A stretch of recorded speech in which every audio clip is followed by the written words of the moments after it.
thank you for coming out. This is awesome. We're really excited to host Dr. Richard White this evening for the Jackson Hole community.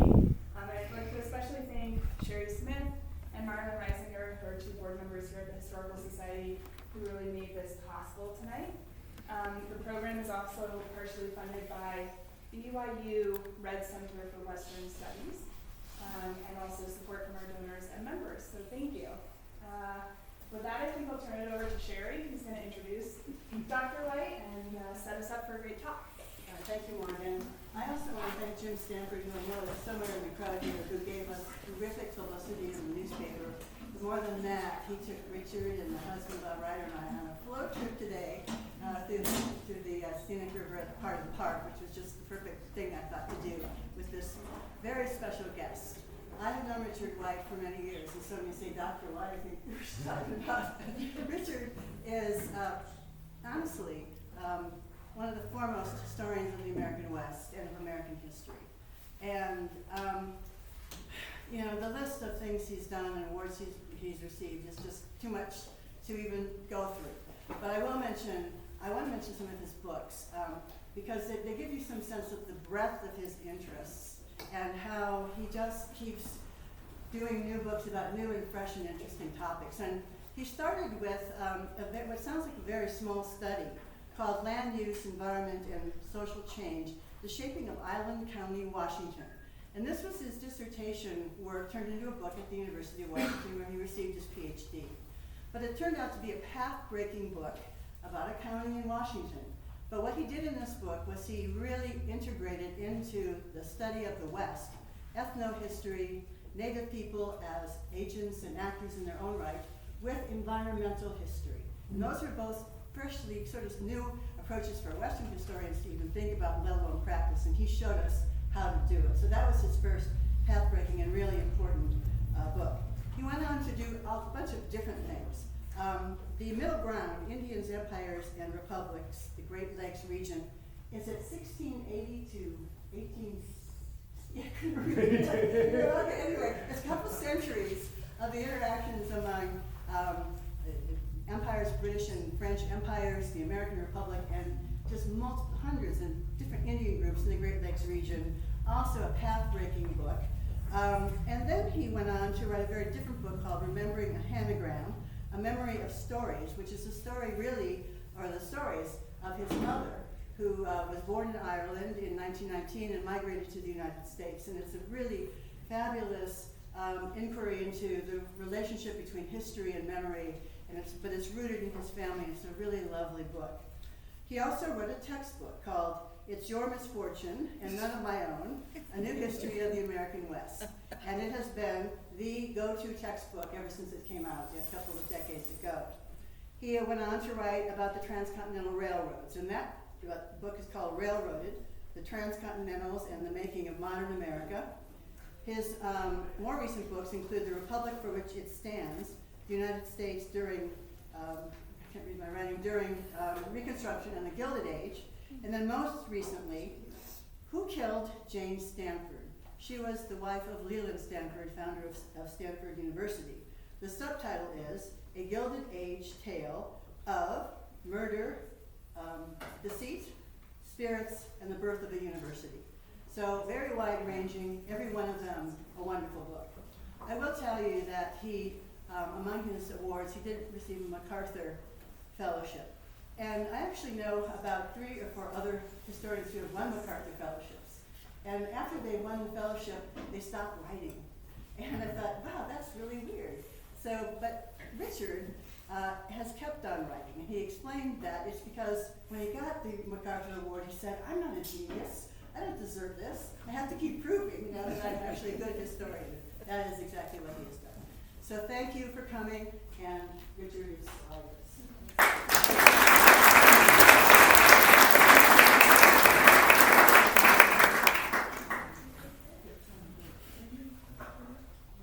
Giving a talk about Wyoming is a little intimidating. I've never lived in Wyoming. The best I can claim is that I was Wyoming adjacent.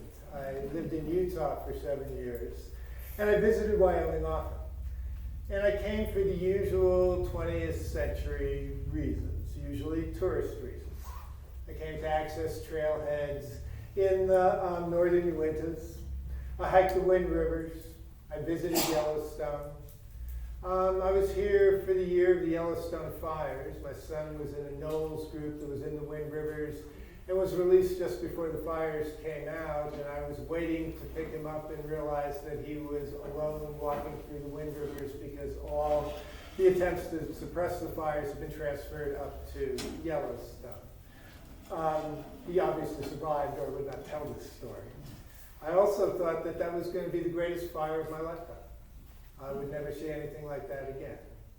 I didn't realize at the time that by the time I've reached my age, they seem to happen somewhere, usually in the West, virtually every summer. Going into the mountains was not the only reason I came to Wyoming. Now, there are probably few people in the country, and probably even few people in this room, whose heart beats faster at the mention of Rock Springs. But I am one of them. If you live in Utah, Rock Springs means that you're out of Utah. In the 1980s, I remember it fondly as a working class town where there was real beer, and it was as close as I could come in a day's drive to real horse racing. It was only quarter horses, but at that point I would settle. But Rock Springs has a significance beyond my fond memories for it. It, and other towns like it in Wyoming, are a constant in Wyoming's economy. Rock Springs produced coal in the late 19th century. It produced coal largely for the railroads, and it was also a railroad town. And Wyoming in 2023 is still far and away the leading coal producer in the United States. It also ranks in the top 10 in oil production. Given its population, Wyoming has overachieved in carbon production, probably better than any other state in the country. And in the 21st century, of course, this has cemented its connection to climate change. This is not the first time that Wyoming has been involved in climate change. Before I go into the actual first incident, what we have to keep in mind here is when we think about Wyoming and we think about the West in general, it began as a technological project designed to achieve quite specific social ends. The West was supposed to be a society of small producers living in an engineered Eden. The arid West was to be made over, and the result would be a certain kind of society. And the challenge was, in the late 1870s, when most farmers, American farmers, realized that they had reached the limit of where they could go and plant corn and wheat and depend on the natural rainfall for it to grow. And they realized that place was somewhere between the 98th and the 100th meridian. They obviously did not stop there. The challenge of the arid West in the 1870s was not as great as our challenge today. We're facing a much greater test with global warming. But it was formidable. Most everything west of the 100th meridian seemed impervious to improvement, the kind of improvement that Americans associated with American progress, with the kind of society they wanted to produce. There was no way, as they saw it, that they could settle there with the existing technologies, at least as farmers. To go further west, they would need new technology, they'd need new crops, they'd need new techniques, they'd need probably irrigation. But they hoped to avoid irrigation initially. In 1881, John Wesley Powell became head of the U.S. Geological Survey. Powell was already famous for exploring the Grand Canyon, running the Colorado. And he was, among Western boosters, infamous for publishing his reports on the lands of the arid region of the United States. In 1879, Powell told Americans that there was no way that they could settle the arid regions using existing techniques. They were going to have to adopt their society, settle less densely, and the kinds of aims they had for American society just simply could not exist out here. Not that it couldn't be settled, but it couldn't be settled in the way they had settled lands east of the 98th meridian. Powell said that, but he was far less influential than railroad officials. Railroad officials told them the opposite. And railroad officials had a giant publicity machine which could actually spread the news of the opposite solution. The railroads by the 1880s had come to believe that the Great Plains were not permanently arid. The climate could be changed. The western climate would change with settlement, and it would become a different place. And these officials had noticed by the early 1880s that there had been an unusual number of wet years on the plains. They started keeping records, and indeed it appeared that rainfall was increasing. Railroad men wanted a wetter climate because their railroads depended on it. And the logic was pretty simple. Railroads did not have traffic. When you came into Wyoming, there was nothing to bring into it, and there was nothing to bring out of it. And Utah was no better, nor was Nevada. There was no traffic until you got to California, which was a long way away. What they wanted was farmers, particularly farmers who could settle densely, because farmers who settle densely produce farming towns. Farming towns and farmers produce traffic, and that's what the railroads needed to be able to survive. So they came up with this theory of climate change, or at least they adopted it. And the theory is rain follows the plow. It really wasn't science, so they passed it off as science. It was a form of Western boosterism. Richard Smith Elliott contributed to the U.S. Geological Survey reports on the Great Plains, and at the same time he was also the industrial agent for the Kansas Pacific Railroad. And he quite consciously turned in government reports into what he called an advertising machine. F.B. Hayden of the U.S. Geological Survey, who was a scientist, but not a very good one, endorsed the theory. So did Samuel Aughey, who was a biologist at the University of Nebraska, and I mention him because he was the first one to explain how it was that there was going to be more rainfall in the plains. And as Aughey explained it, what you're going to do is you're going to plow the plains. Once you've broken up the grasses in a dense root network, the rain is going to be absorbed by the soil. The soil is going to then become a giant sponge. Evaporation will rise into the atmosphere, and there'll be more springs on the plains. The increase in evaporation is going to bring about an increase in rainfall, which means that the plains are going to become wetter and wetter. The more you plow, the more it's going to rain. What he never explained is how you bring a halt to this process. It's like a scene from The Sorcerer's Apprentice. At what point does the rainfall stop so that the Great Plains don't turn into a giant swamp or an inland city? They didn't worry about that. As it turned out, they had no reason to worry about that. But the logic was all the plains needed was more farmers. It sort of became a 19th century field of dreams. Plow it and they will come. And farmers did start to come because, in fact, the way things worked, there was increased rainfall during these years. He admitted that he didn't have statistics to show this was going to continue, but he was confident that rainfall would become more and more abundant. And as I say, in the early 1880s, it appeared he was right. The climate on the Great Plains, as you all know, is very erratic. There can be wet years and there can be dry years.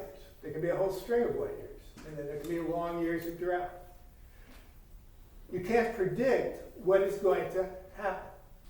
But once you begin to believe that you have a string of wet years, which means that rain is permanently increasing, it's like believing that a bouncing ball will never fall. It is started up and it is only going to go up from there. So rainfall as a plow promised to vastly extend agriculture and railroad profits. No wonder they promoted the theory. And I don't even think that they knew they were making it up. It's very easy in the United States and in other countries to believe something that you want to believe. And they wanted to believe the rain was going to come. They continued to believe that even after it became clear in the late 1880s that rainfall was not increasing, those farmers who did come were failing and heading back east, or further back to the east, not all the way back east. But they held on to their hopes because they needed that rainfall. They needed that rainfall to sustain the railroads. But while they're doing this, it's not as if nothing else was happening in Wyoming, in the Great Plains. But there was only meant to be a placeholder. The ultimate goal was farmers on 160-acre farms. But what was developing in the West and providing traffic for the railroads was cattle. The cattle was never the choice of either boosters in the West, politicians in the West, or the railroads. And again, the reason is pretty simple. Cattle take up a lot of space. Ranch in the West tends to be very large. Towns tend to be equally small. The population of a ranching area is much less than the population of an agricultural area. There is less business for railroads in a cattle country than there is in a farming country. But what cattle did have going for them was a kind of ecological logic. It's always going to be a placeholder, but at least it promised that it could work. Instead of trying to change the climate so you can grow what you want, why don't you just take what the climate provides and work with it? This did not mean that you accepted things just as they were. Bison were exterminated. And they're exterminated not just for their hides, but the extermination is going to be justified because it makes way for cattle. Cattle are going to be far more profitable than bison, and they are. And cattle came. How many cattle is really hard to say, as you'll see in a second. The 1880 census said there were 250,000 head of cattle in Wyoming. In 1886, there's another count that says there's 2.25 million cattle in Wyoming. Neither number is particularly reliable. Because the fact is, ranchers never knew how many cattle they had. Texas cattle were cheap, and the grass to fatten them in Wyoming was free. Railroads were starved for traffic, and they also began to ferry in cattle from the east. Barnyard stock, they called them. Anything that a farmer could not market anywhere else, they could sell to the railroads and would end up in places like Wyoming.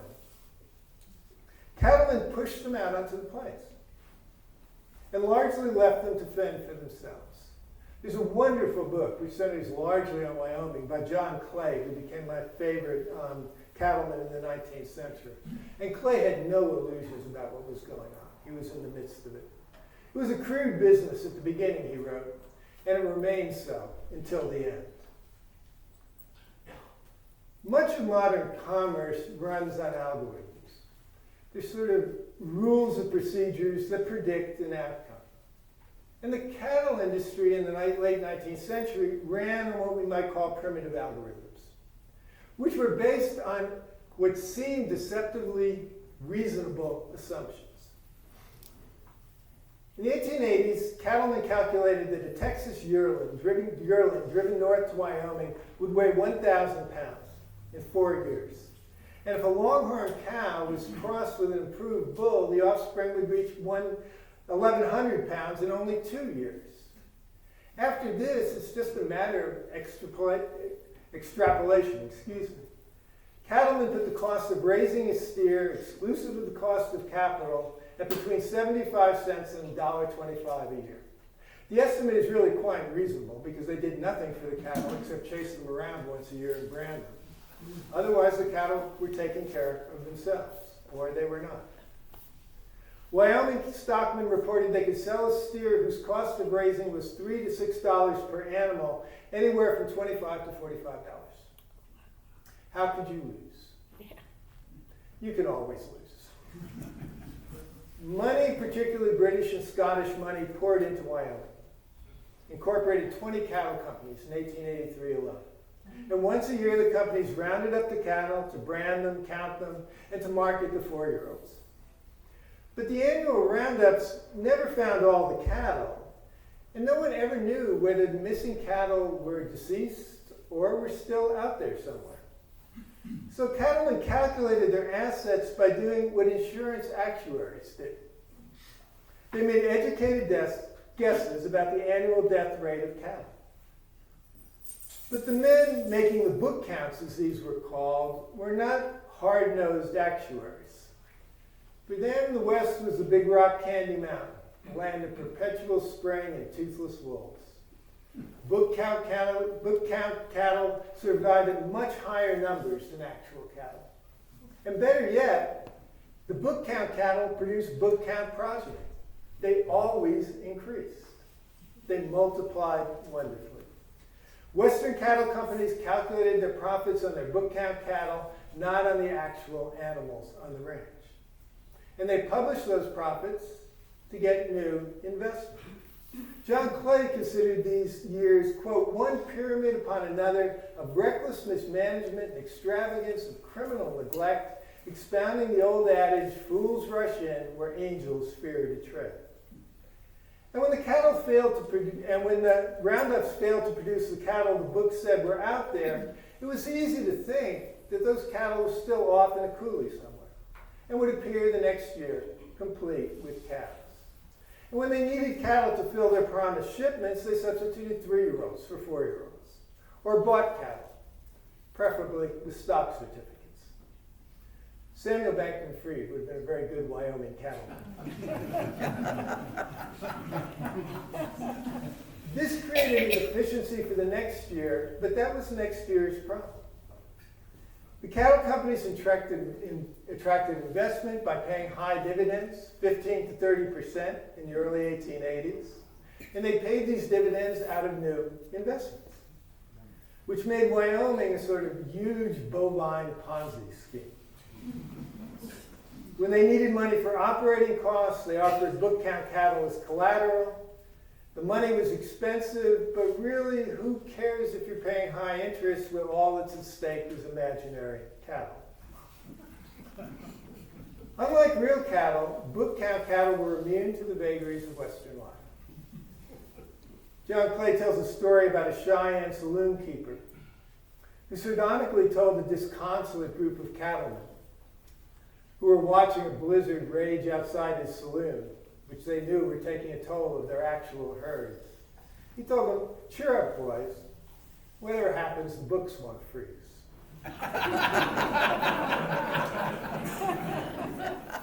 The end came very, very suddenly. In the winter of 1886-87, in John Clay's words, the 3 great streams of ill luck, mismanagement, and greed met among the hardest weather living men had ever seen. The plains became a vast meat locker of emaciated carcasses. It was the great die-up.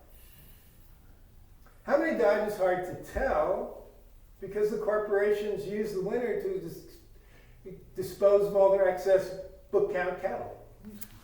All the book count cattle were dead. So unfortunately were a lot of the real cattle.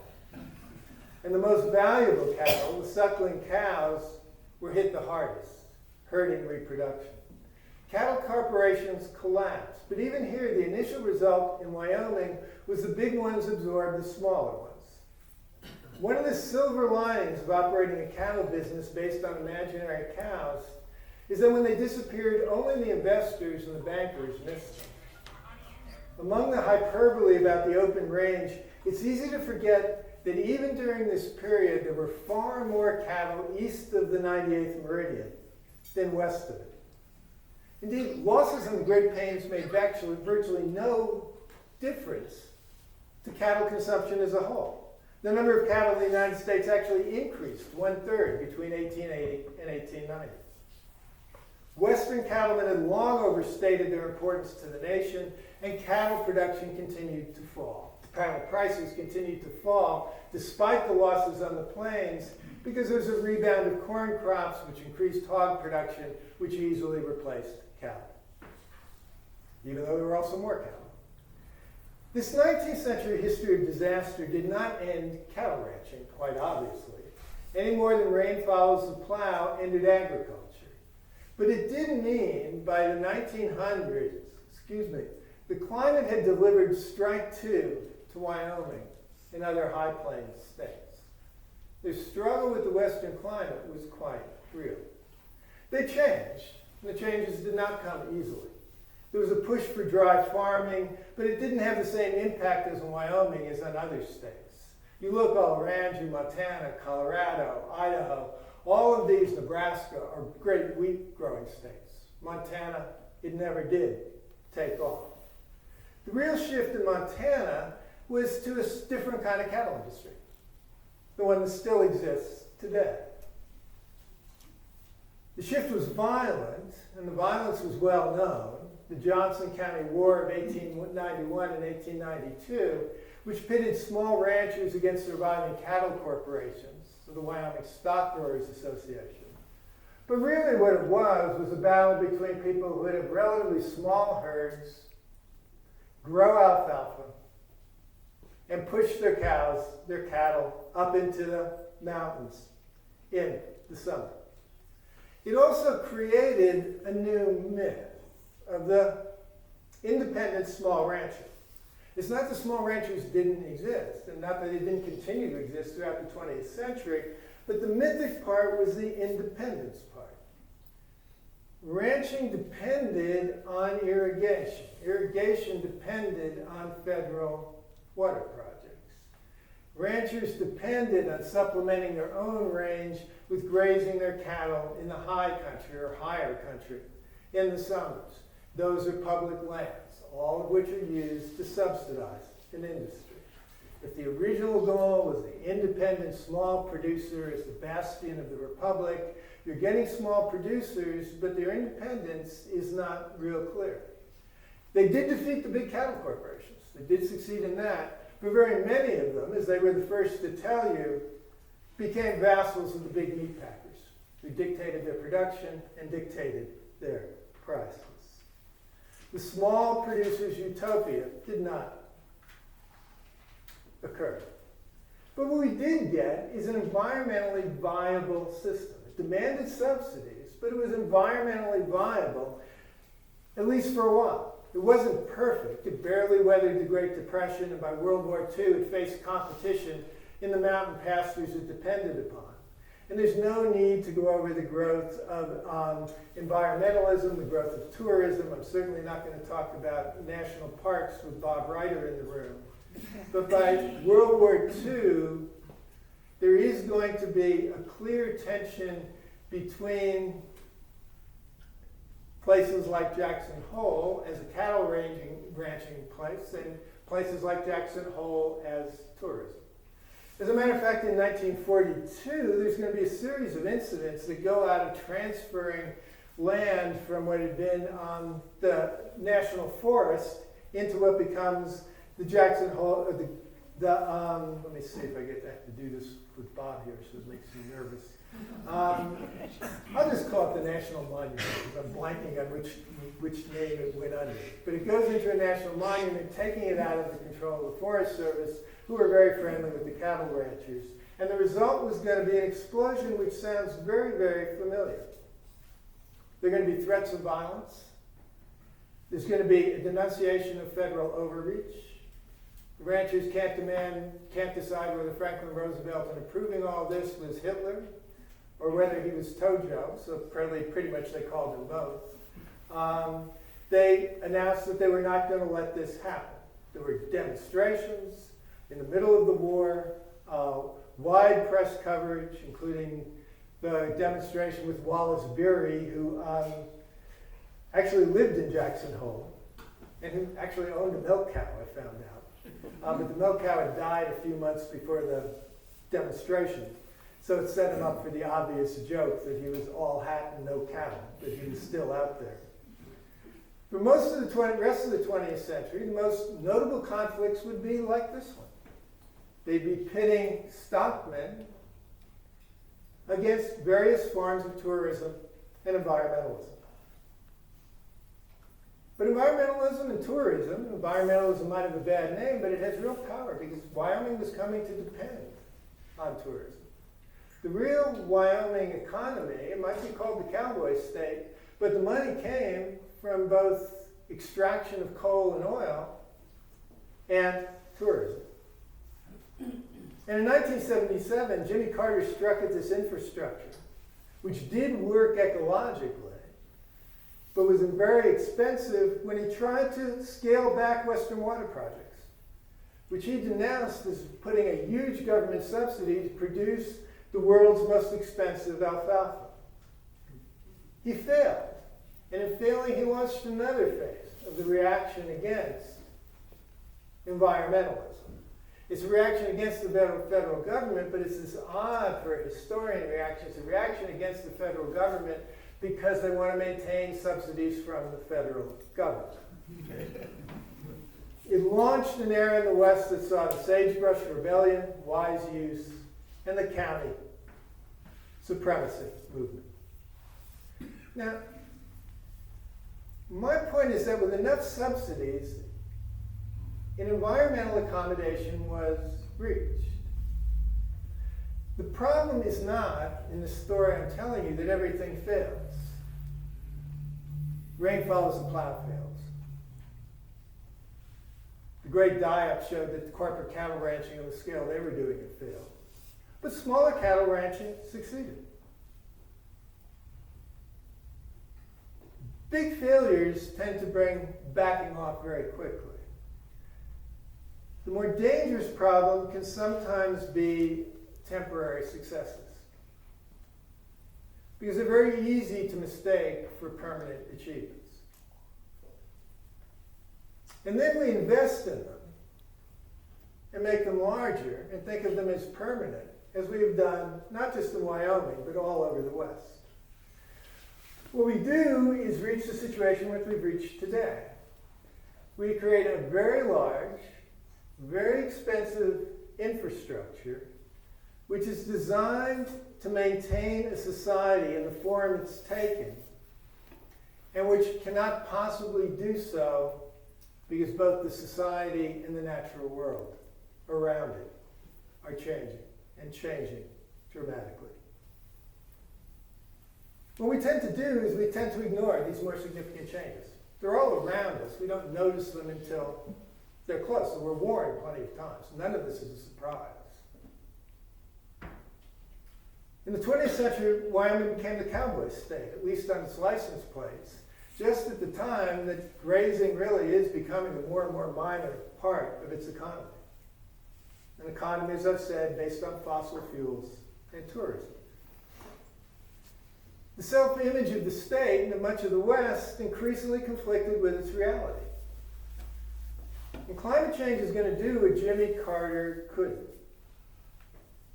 We've reached a point where it's very clear to everybody except people walking around in blindfolds that we cannot sustain current water use and energy production.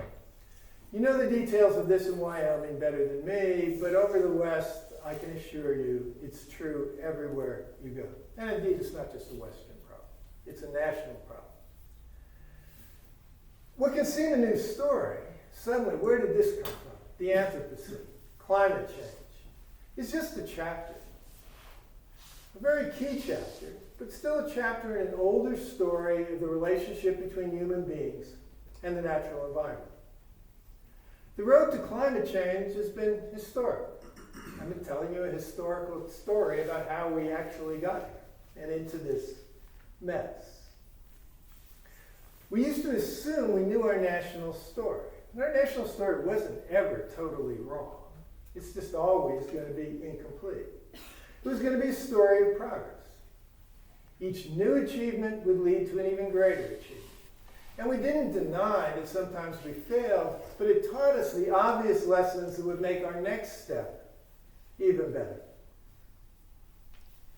What we didn't do is have a recognition that these shortcomings or failures might be illuminating other deeper problems that we really weren't correcting.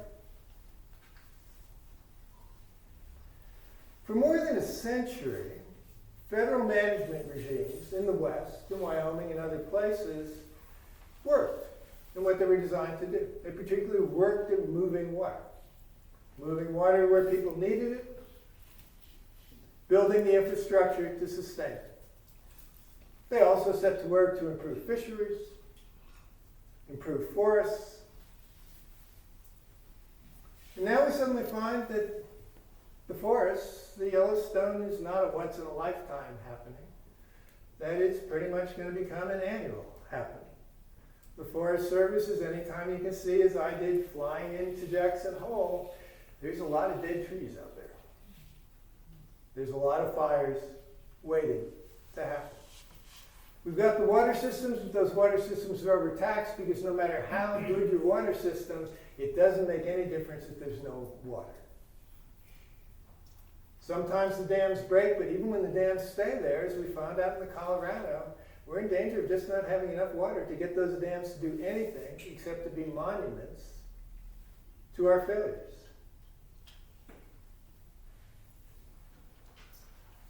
These things didn't come upon us suddenly. They've been happening, but they're things that we just shoved aside. We didn't think about them. Climate change has both increased and accentuated the environmental challenge of the West. Is how do you keep a dynamic society, a society that grows and changes, and have it adjust to an arid and unpredictable climate, when both sides of the equation are so unpredictable and so dynamic. We have ironically achieved what 19th century boosters only imagined. We have changed the climate, but not in the way they wanted. We've made it hotter, we've made it drier, we've made it more extreme. Our old ways of dealing with this, the dams, the canals, and the rest of the infrastructure, the laws and contracts that govern water use and other things in the West, are not only incapable of dealing with the current crisis, but can exacerbate it by simply continuing to pour water and other resources into places we probably cannot sustain, places they probably should not go. Now for the big disappointment. It's a predictable one for historians. This is as far as history brings us. I can point out to you the questions. I can point out to you the problems we're facing. I can go backwards and show you the route to how we got here. I could even predict to you pretty easily some obvious disasters that are going to take place in the next 10 years, though I can't say precisely when. And I can leave you with a piece of particularly unhelpful advice, which is what historians always do. There is a solution to this, and that solution lies someplace in our past, but I don't know where it is. Thank you.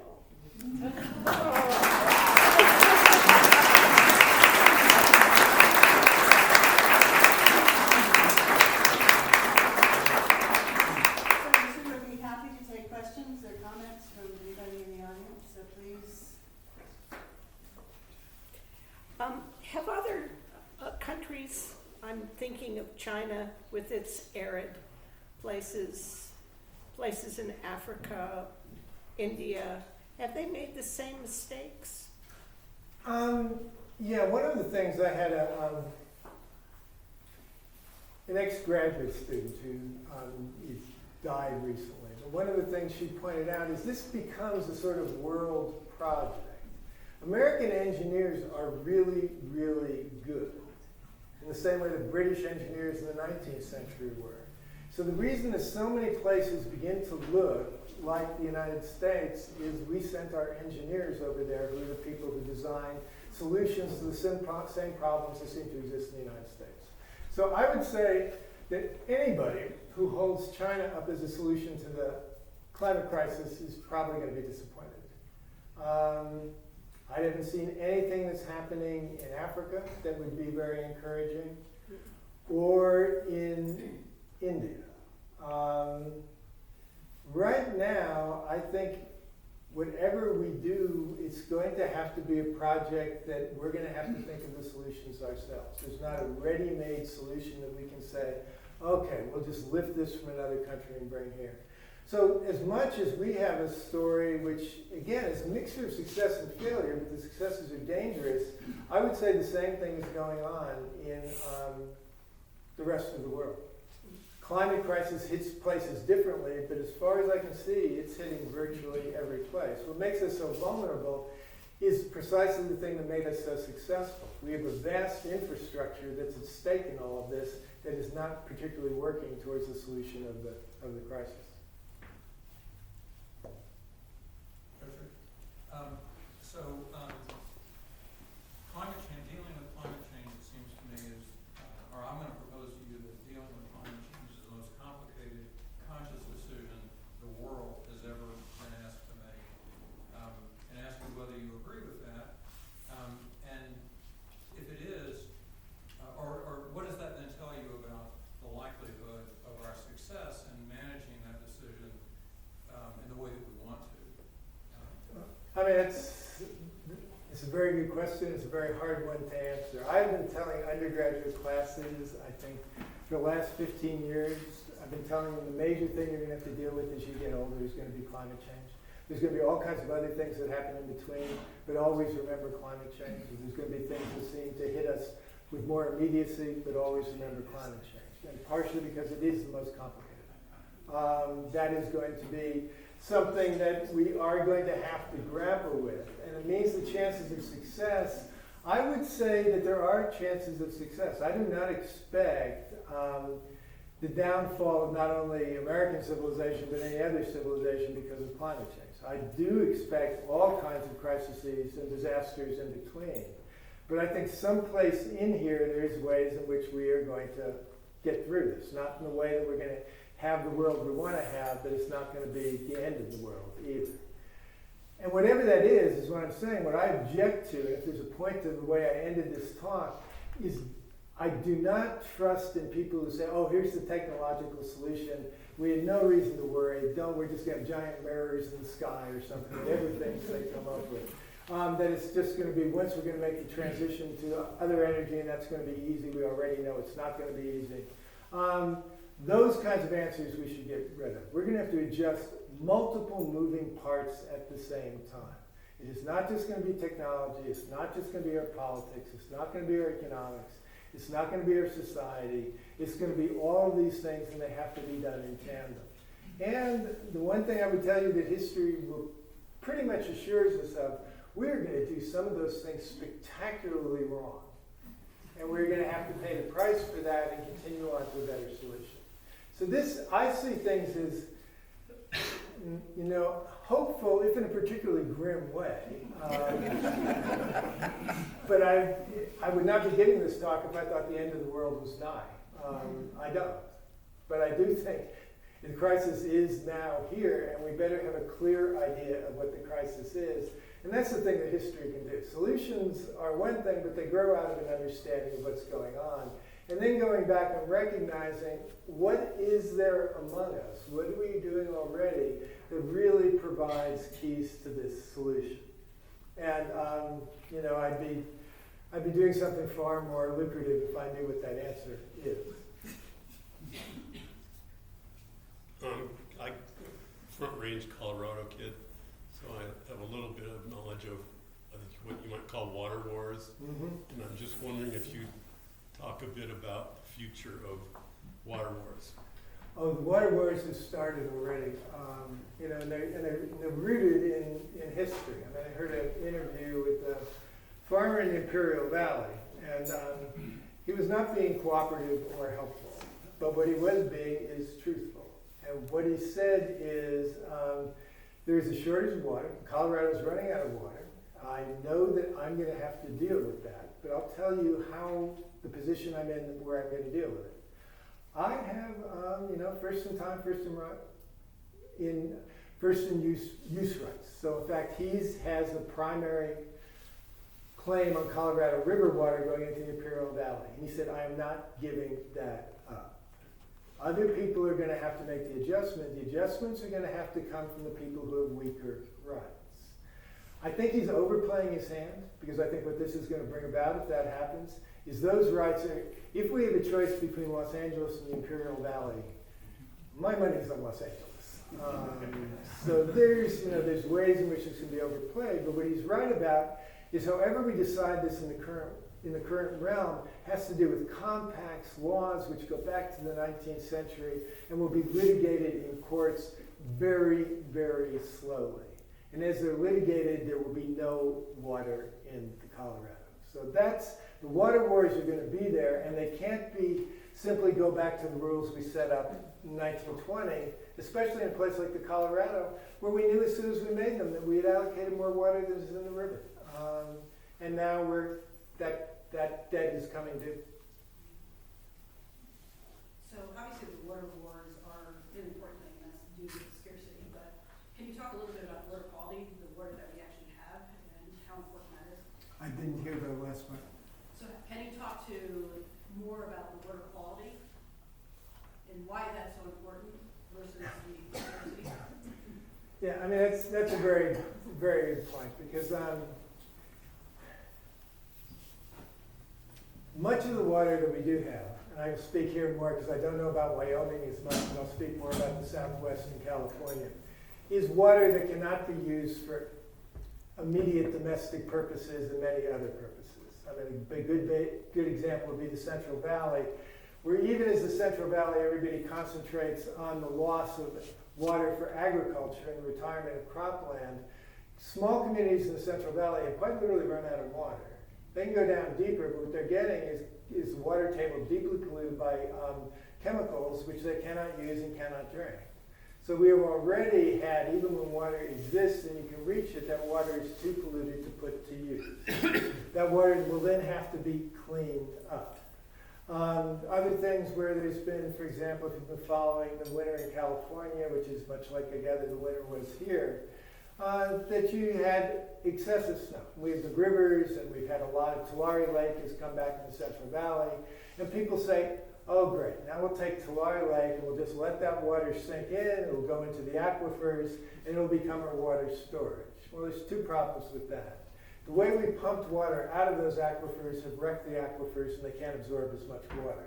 But that won't make any difference because the water from Tulare Lake is water that's come over old agricultural fields and it's so badly polluted, I don't know what you're going to do with it when you clean it up. Far from recharging the aquifers, you're probably going to be polluting the aquifers. So these kinds of issues go together. It's not just the quantity of water, but as you rightly point out, it's also the quality of water. And that's going to have to be handled too. As I said, this is multiple moving parts. It's not that, okay, we just get the water here and move it there. Mexico has faced this problem already, that Mexico's share of the Colorado River Compact, when it comes off the fields in the Imperial Valley, is so polluted as to be unusable.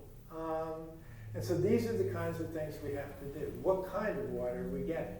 What is the highest use for that water, and what are we going to do? And we're not doing it just with a blank slate because we have this long history which already decides how water is going to be distributed.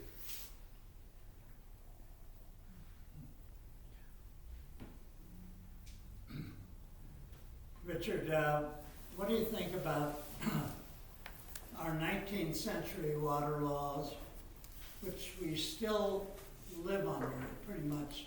What changes are going to have to be made, and is it going to be easy?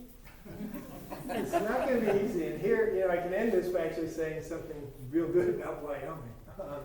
Wyoming probably has the best water laws in the whole West. And the reason is that in Wyoming there is a sort of right to decide the best use and how water should be distributed. If any state is in a good position to face a crisis by simply going back and beginning to reallocate and decide what's going on, it'll probably be Wyoming. Not that this won't be a huge fight. As you all know, that the oldest Western cliche is, well, two older Western cliches. It's interesting how many Western cliches go to one. Water flows uphill to money is one of them. And the other one is that whiskey's for drinking, water's for fighting. And both of those are going to be proved again because they've been true before and they're going to be true now. But I think California's water laws are hopeless and have to be really changed. Wyoming's, I think, are something you could probably work with. I agree with you. I was a professional land surveyor for many years and kind of concentrated on water rights. And Wyoming's are fairly good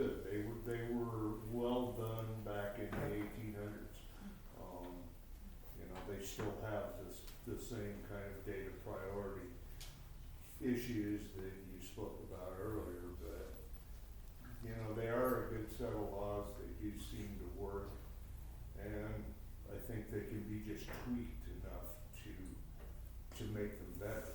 No, I agree with you. With the willingness to do that. Yeah, no, and I think what you're gonna find, this is not usually that people in the rest of the United States turn to Wyoming for an example these days, but this could be a case where in fact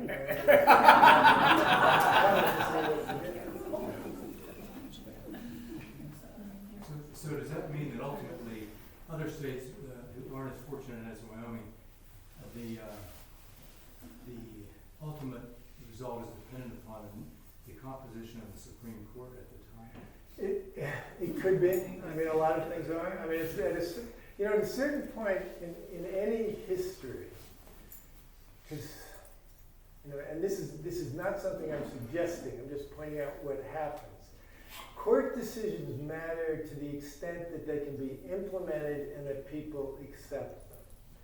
If you trigger a water crisis of the degree which I'm not saying will come but could come in the West, and there's court decisions stopping solutions, I would not be surprised to see those court decisions ignored. People got to have water, and where the water goes and how it's distributed. But for right now, yeah, it is. And I would say one of the things, I'm doing a book on environmental crisis in California, and one of the first steps, and I've taught this my whole career, is going back over California water law. I still don't understand it. It just, it goes back to a whole series of rulings that things stand side by side, and it makes no sense. And as long as there was enough water to spread around, that works, but now it doesn't. Is it too simple to think desalinization would help? The problem with desalinization is that, first of all, you need an ocean, so it's not going to do you guys much good. But the second thing is it takes a huge amount of energy right now. And one of the problems you have is that the huge amount of energy, you don't want to start getting solar and wind power and then have to devote it not to the other uses we're putting it to get carbon out, but to desalinating. And if you use carbon, then at the same time what you're doing is getting more water, but you're increasing global warming. So it's a real hard nut to crack. Desalinization in certain instances can work, but it's also the most expensive water on the planet, and that's a real problem. Your talk highlighted the role of technology, railroads in settling the West, and agriculture. But what about population growth and population pressures? Population in areas where it exceeds the carrying capacity. Yeah. And on that I've changed my opinion over the years. As one of the things has been a response, and again I'm using California as the example here because it has very large cities. The place in California which has made the most improvement in reducing water use and having the most efficient water use is Los Angeles.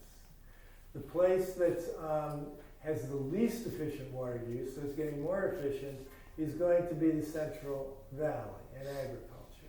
And the other thing is that Los Angeles is critical to the economy of the United States and California. Agriculture is real important in California, but it's 2% of the gross product of California. So when you start looking at this, that's why the farmers have a whole series of legal rights, but there's a real danger of overplaying that hand. So I would say the problem right now is not population. It's the way we use and distribute water, but that is also, as I've said, entrenched in a very deep history with very strong legal rights. Because the farmers are not wrong, they have a right to the water. There's no arguing about that. So are you saying, I'm just trying to understand why Wyoming's laws are more favorable than Colorado's or California? Is it that Wyoming has, the state is reserved for itself the right to overrule the rights of individual water right holders? Yeah, what you're not getting is a set of absolute rights where other people have to give up all their rights before the primary right holder can be addressed. You're getting something which says, in fact, we will adjudicate and rationalize this as time goes on. There's a process for making a decision. So Wyoming, this is relatively clear and straightforward. Not easy, but clear and straightforward. California and other states, it is really, really tangled. And it, you know, as we all know, anytime anything is going to involve years of litigation, it is both going to hurt the solution and cost a lot more money than you thought it was going to cost. Doesn't it start with the fact that, you know, if you have a stream or a river on your property, you own the stream bed, but you don't own the water? Yeah, there's a lot of things. I do a lot of work for Indian tribes, and one of the things I found in looking at usufruct rights, if you go back to the 19th century, this can be a good thing. Americans did not grant all of rights in a bundle, nor did Indians. You sold the land, but you kept certain usufruct rights. You bought the land, but you don't own the game on it. You bought the land, but you don't own the water on it. So once we begin to tangle it, everybody thinks of property as being the sort of absolute, but it is not. And the differences go back to Indian treaties, which decide the original distribution of the rights, state laws, private contracts. That's what I'm saying. This is a real tangle. I mean, if I were a lawyer who did not care about the fate of the planet, I would say, oh boy, I'm going to have work for the rest of my life. What's a good book to learn about the basic implementation of water rights and the variation in states? Well, you know, what I'll do is I'll give you a series of books, all of which with a real caveat. You can take a look at Don Worster's book, which is Rivers of Empire, but then don't trust everything he says because there's a series of absolute decisions which are not true, which is very good at showing how, in fact, water rights change. You can look at a book by Mark Fiji, which looks at Idaho, which pretty much is a critique of Worcester and shows how, in fact, Idaho is one of the few places where water rights were distributed in a way where you did get relatively small farms in the way they predicted it would come, but it has failures of its own. You can look at Norris Hundley, who has an old book on water in California, which is particularly still good on the Colorado River Compact. And you can have, what's his name? Pardon me? Don Pisani is real good on California and small farms, but the one who borrowed everything from Worcester was a bestseller. Cadillac Desert? Yeah. And Mark Arrett's the Yeah, I shouldn't say anything about that. So yeah, Mark Arrett, if you read certain parts, it's very, very good. Don't believe everything you read. But that's true of me too, so that's fine. Are those books on your website? Pardon me? Are those books on a website list or anything? No, but I can send them to you, or Sherry can give them to you. Afterwards, we can Yeah. We can put it on our website. Now, there's been a lot of historical scholarship, but I'll warn you, the more you read, the more confused you will get. It's not because you're not understanding it, it's because you are understanding it. Is there one last question or comment? Anyone want to leave us with a message? So you mentioned John Wesley Powell earlier, and one of the things he proposed was that states be based on drainages in the West, and that obviously wasn't advice that was followed either. But it seems like because of that, each individual state's water rights are not going to be that important going forward. Yeah, that is true. That is true. I mean, one of the things that now that you suggested, probably at some time we're going to have an equivalent of an interstate commerce clause that applies to water, because otherwise, you're right, one state can pretty much affect the next state's rights to water, because the Snake River doesn't just run through here. The Columbia River, and most of them run into many countries. So yeah, it is another huge legal barrier to getting a coherent water policy. Recently, they've been having lots of battles over the releases out of Jackson Lake Yep. Dam. And when I first started my career, in-stream flows were not necessarily part of beneficial use, or was not considered greatly to be a part of beneficial use. And I think the Indian trials that went on in the Wind River Indian Reservation, where they said, look, you know, we were granted these rights when we got the land on the reservation, and even though we sold our reservation land to farmers later, then did those water rights go with the land? Well, in territorial water rights at that time, any time that you sold land that had water rights on it, the rights went with land. But considering those were treaties that were signed before the territorial government existed, then they had to go back and reconsider the in-stream flows that the Indians were using. And the things with Jackson Lake Dam now, with the in-stream flows being part of the fish habitat and whatever, kind of seems to apply to some of that. Yeah, no, I couldn't agree with you more, because one of the things that could be an odd outcome of all of this is that the tribes, because they have water rights, as you've said, which are treaty rights, which very often go before Western states, wherever made states, can become middlemen who can actually end up, and it would be the most ironic outcome of Western history, adjudicating how it is that water will be distributed and for what uses. Because they're not going to use it all themselves, but they have a very powerful voice into how it's going to be distributed.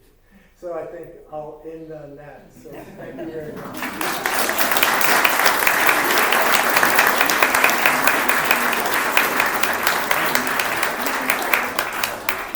All of you for coming tonight. It's a beautiful night, many other things to do. But I'm so impressed with the quality of the comments and the questions. So thank you for your part in this, and again, thank Richard for his wonderful presentation.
There's just another one that was up there, it wasn't a different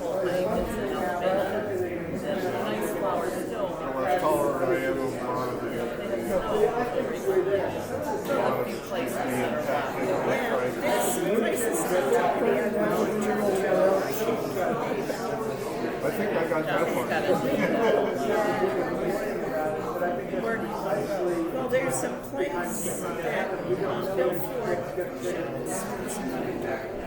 You go past Brooks Lake, right? You go past Brooks. Yeah, you do. But Dave, help me describe where we start the hike up on Cultivating. The hard part is You go past Brooks, right? climate change is very much the land that was here in Tulsa. And in fact, I've been following the trail for the last 15 years. But in politics, you never voted for an election. I get all kinds of trouble. I do the climate change, but I believe in this place. You're going up. There is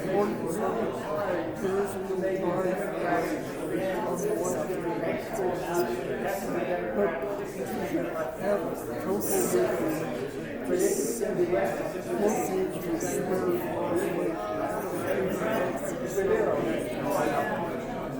So it's on the south side of the road? No, north. As you go past Brooks, it's a parking place, a very small